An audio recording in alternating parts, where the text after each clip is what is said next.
الأمن أو الخوف أذاعوا به ولو ردوه إلى الرسول وإلى أولي الأمر منهم لعلمه الذين يستنبطونه منهم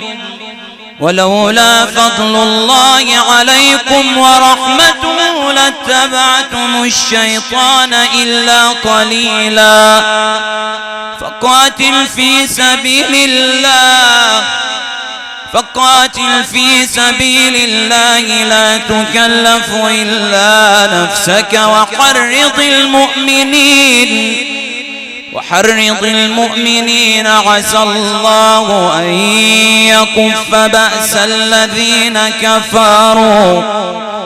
عسى الله أن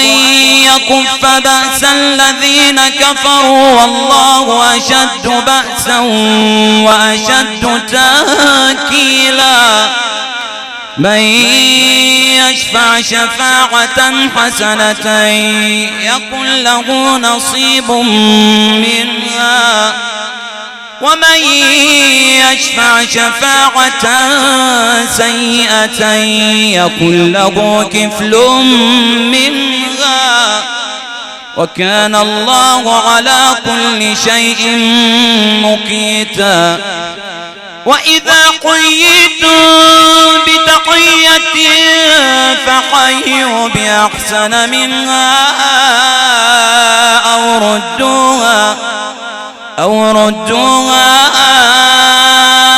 إن الله كان على كل شيء حسيبا الله لا إله إلا هو ليجمعنكم إلى يوم القيامة لا ريب فيه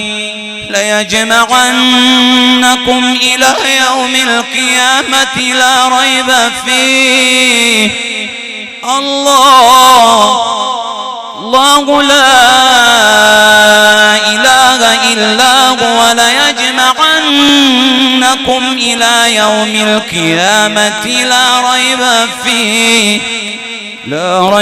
فيه ومن أصدق من الله حديثا.